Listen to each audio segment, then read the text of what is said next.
Welcome to the Decide Your Legacy podcast, helping individuals and businesses unleash their potential. Join us every episode as host Adam Gregg discusses what is holding us back and how to find hope for moving forward. Along the way, we discuss developing healthy relationships and navigating life transitions while overcoming fear, stress, and anxiety. Live the life you want, the legacy you decide. Welcome to the Decide Your Legacy podcast. Today we're going to be talking about overcoming your fears.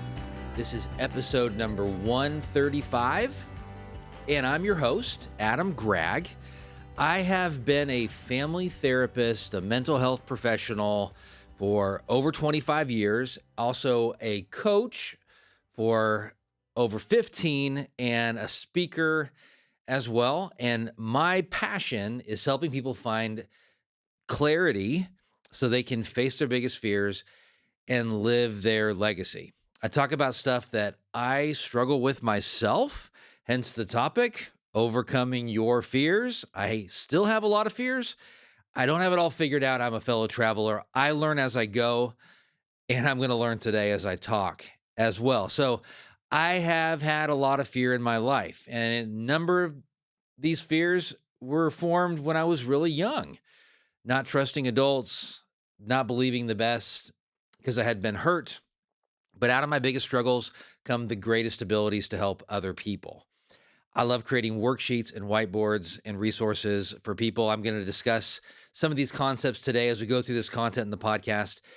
I enjoy giving people tools that if they apply them, it's going to work. It's going to make a big change in their life. So I recently did something scary. I faced a fear. I did my second tandem skydive on Saturday.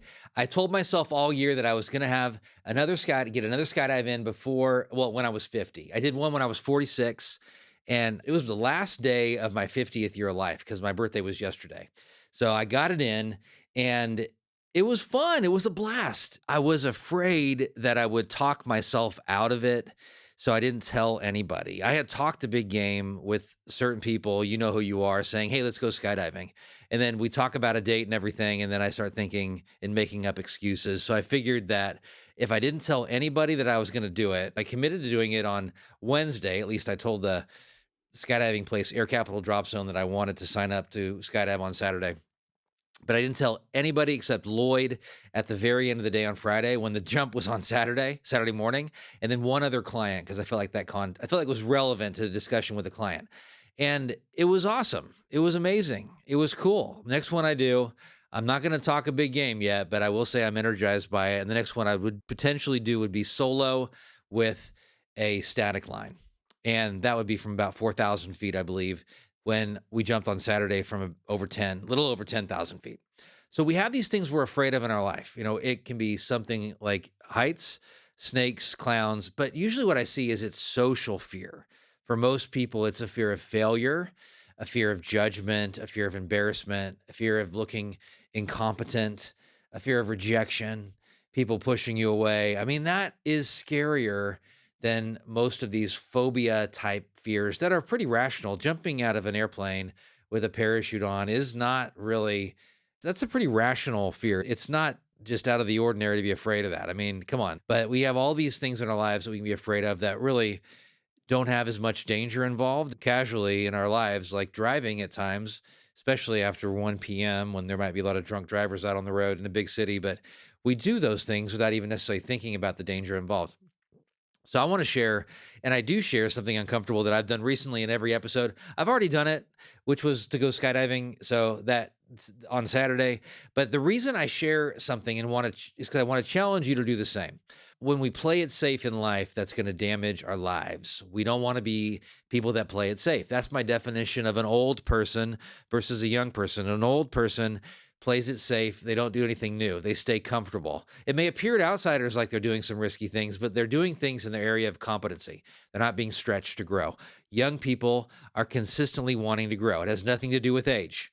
You can be 80 years old and be a young person. So this is a podcast that you don't just listen to it. So that means you get to take an action, and you get to start thinking about taking an action as well to face a fear in your life. So for the first action for you to take today is something that is a big fear for you.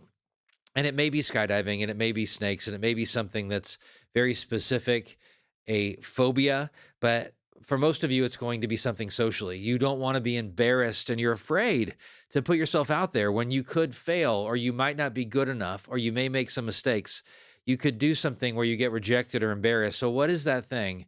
I want you to write it down somewhere today, write it on a piece of paper, type it into your phone, be committed. Some way of having some clarity. I'm afraid to talk to my boss assertively. I'm afraid to ask for help. I'm afraid to address a concern that is bothering me with my wife or my husband or my kids. I'm afraid. So there's 4 facts about fear that motivate me to step into my fears and to do something that is uncomfortable, which I have something else that's uncomfortable tomorrow because in the morning I have blocked out a significant chunk of time to reach out to clients and to generate more opportunity, to uncover more opportunity in my business processes, in opportunities that I have in the business. So to reach out, that's it's scaring me even just thinking about it right now. But when I recognize that there's these 4 facts about fear, and one is that everyone living with courage is going to experience fear. Everybody that's growing is going to experience fear. And that confidence, number 2 is that confidence comes after I face my fear. So me not feeling it when I first am ready and committing to stepping into something that I'm afraid of isn't a surprise. I wasn't really confident as we flew up in that little Cessna 182. I was comfortable enough to do it, but I had to talk myself out of the fear consistently by focusing on the adventure and the journey. And the other guy who was doing a tandem skydive with me, which I didn't know, his name's Elijah, and he's 23 and he was doing his first. It was awesome. So we're bonded for life, right? I bet. So number 3 is that habitually facing my fears will always improve my life. That's the 3rd fact about fear. And number 4 is that courage today is much less frightening than living with regret tomorrow. So we don't get second chances in the years of our life. If you start that business 10 years from now, well, and your age, 35, well, you're starting the business at age 45. And maybe that's okay. I mean, I'm sure it is okay. It's better than starting at age 55. But you start now. Courage today is less frightening than living with regret down the road. I love to think about those things to motivate me to realize I'm not alone. I can do this. I can get out there. And whatever that next fearful thing is, then I can go out and do it. It's so important to have a big vision as you go through things. It'll propel you through the fear. Really, really crucial. So some truths that motivate me to not play it safe. I want to talk to you about the damages of not facing your fears. So the name of the podcast is overcoming your fears. All right. So overcoming your fears, when you realize how damaging it is to not work on your fears, it's going to motivate you. So number 1 thing to think about here is the missed opportunities that you have. You have a chance now to start that big thing. It'll be 10 years later if you wait 10 years. So now is the time to start. Now is the time to push forward. Don't wait. If you listen to your fears, you're listening to lies, things that are taking away opportunities from you. Avoidance causes you to miss opportunities. It's one of the primary reactions to thoughts that are fearful. We avoid those situations that are triggering. We get angry at other people rather than facing the situations. We blame and live in drama rather than facing the actual situations at hand. You miss out on the positives. You waste so much time. It keeps you small. It keeps you from even being willing to create that bigger vision because you are focusing on the fear, the obstacle, what could go wrong. So you don't live life. That's the main point, is you don't actually live life. You live life when you experience life, when you have those when you have those memories that are being made, when you're doing those things that are scary. That's when you're living life. All the time that I've wasted in my life by getting stuck in my head, thinking about things that could go wrong, thinking about what other people thought about me, thinking about the failures that I could have, thinking about the stuff that could hold me back, rather than what could propel me forward. And even right now, as I think about making calls tomorrow morning, I can get stuck on wanting it to be perfect. My sales talk, my way of expressing to other people and businesses how we can help them, rather than just letting go of that and being curious, trying to understand their problems. I love what I do. I love the fact that I have solutions. I love the fact that I get to help people open up. Just last week, I got to see some really cool transformations in the lives of clients where they were talking about things for the first time in some situations, the first time in many years that were holding them back.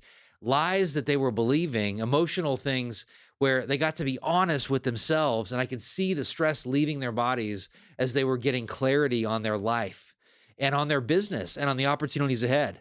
So cool. I mean, I'll ask clients at times how much time they spend worrying in a typical week.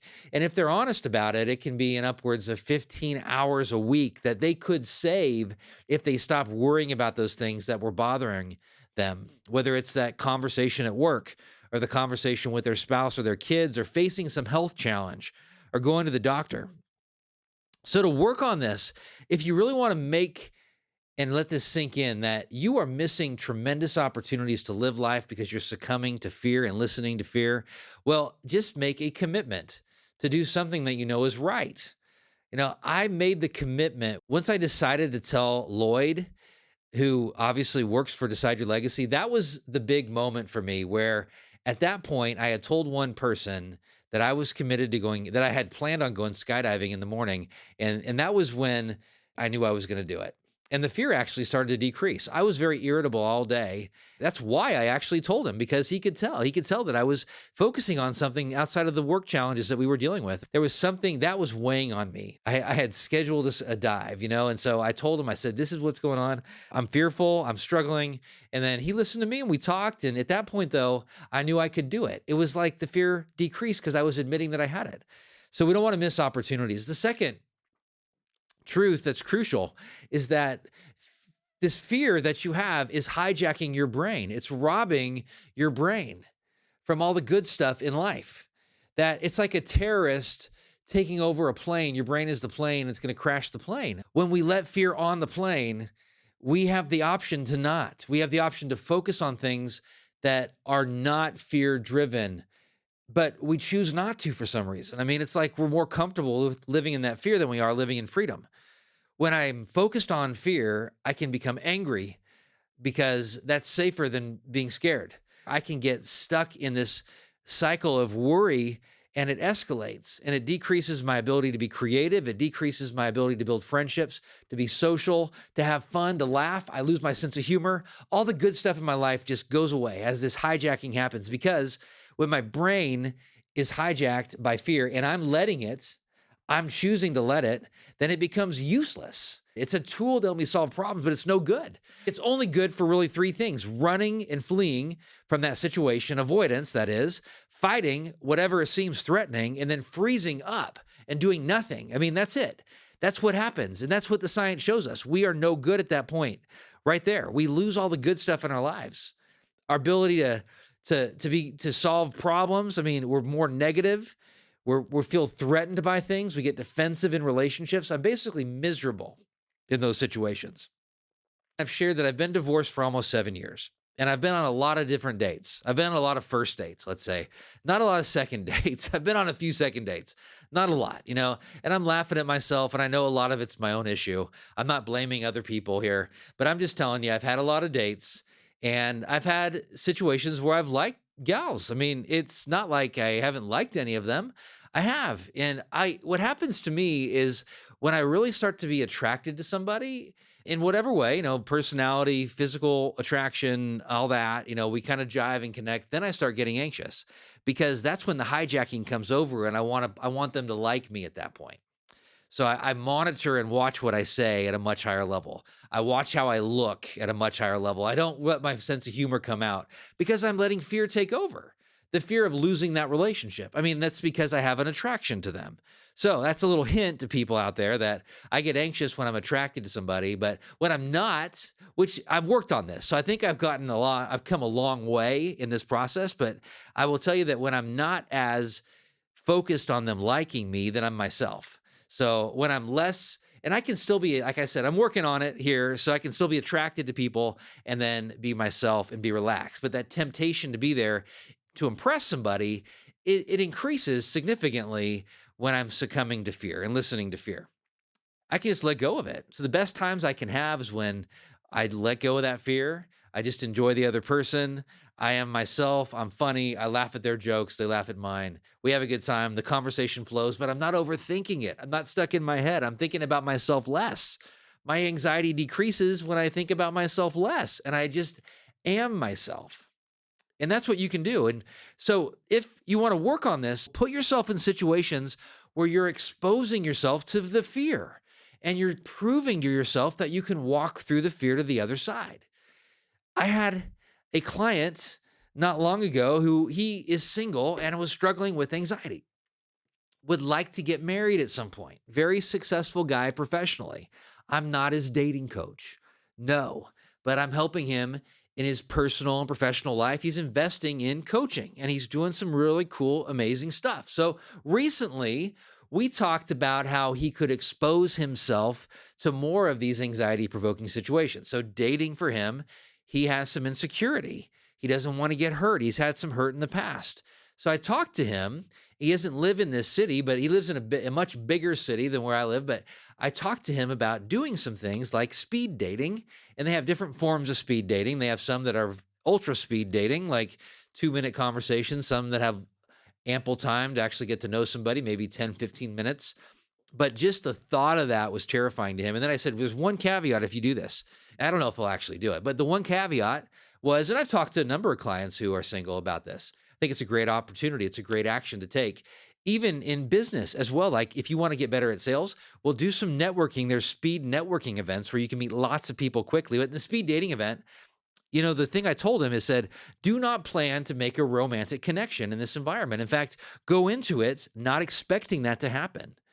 Go into it thinking it's not going to happen even. That's better than expecting it to happen. That sounds contradictory to what I encourage people to do. But the reason that I do that is because then you learn to let your guard down and learn from the experience. Then you're going to be yourself because you don't have this expectation that I'm going to meet Mr. or Mrs. Right in this speed dating situation. Now, people have.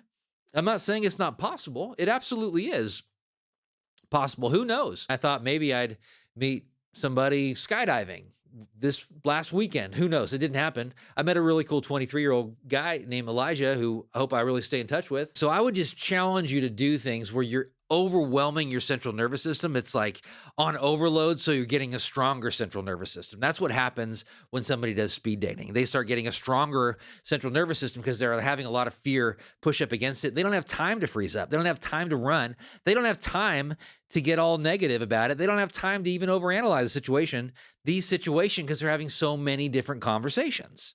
Sure, they can do that later, but they're fighting that hijacker, keeping that hijacker from taking over their brain and crashing the plane. So you got to check something out here. Shatterproof Yourself is live. You can purchase this course, 7 Small Steps to a Giant Leap in Your Mental Health. One of the sections, section 5, is on owning your emotion. It's on emotional health, and you get to dig deep into facing your fears. There's worksheets and whiteboards that explain concepts that I've been using with clients for 25 years. This is the stuff that works. I've whittled it down. I give you the best content, and it's always being refined. So you're getting in right at the beginning. It's a brand new course. Check it out. Hit the link to purchase Shatterproof Yourself, 7 Steps to a Giant Leap in Your Mental Health. So the third motivating fact when it comes to overpowering your fears is to realize and recognize that it is significantly damaging to your relationships when you give in to fear. Because fear, again, it makes you fight. So who wants to be fighting and in drama all the time?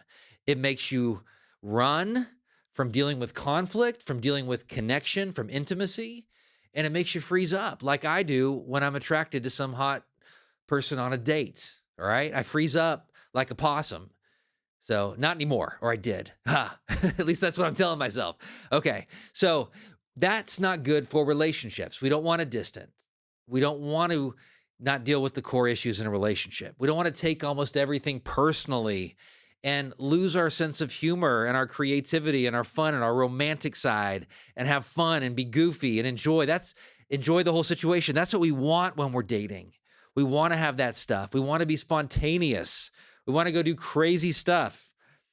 Like one lady, she thought I was going to take her skydiving it wasn't our first date, definitely. But nope, I wasn't going to do that on that date. I don't know if I'd actually do that and surprise somebody skydiving. I tried to do that to my dad. It did not go well. He did not jump, nor did I. But if you live in your head, you're dead. Live in your head, you're stuck. You're not going to let go. You're going to be in a bad spot.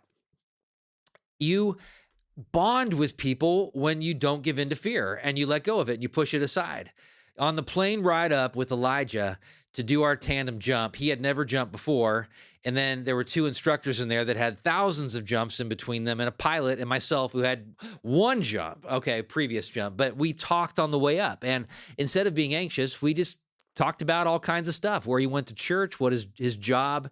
We talked about the adventure, the amazing stuff that we were going through and going to do right now. And that 10-minute ride up or 12-minute ride up wasn't nearly as anxiety provoking. Hopefully not for him, but I know it wasn't for me, because I was not stuck in my head the whole time, worrying about when we were going to get there and when we were going to jump and all the sounds on the plane and if the chute was going to come out and all these things that would have been horrible for the whole experience. I was just trying to focus on having a conversation with Elijah.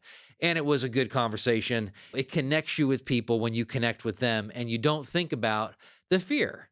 Because how can you build relationships when you're thinking about yourself all the time? When you're not thinking about yourself and you're letting go in those interactions, then you have a chance to build a healthy connection. One of the biggest problems people have in relationships is they think about themselves so much. They're stuck. That's the ego saying, let's stay safe. And then outside the ego is ourself. Our self is more powerful than the ego. The ego is just one part of ourself, that part that's trying to keep us safe. That big self, it's like a big circle surrounding a small circle. That big circle can overpower that, and we start living life because it's out of ourself, our true self. Now that's a cool place to be right there.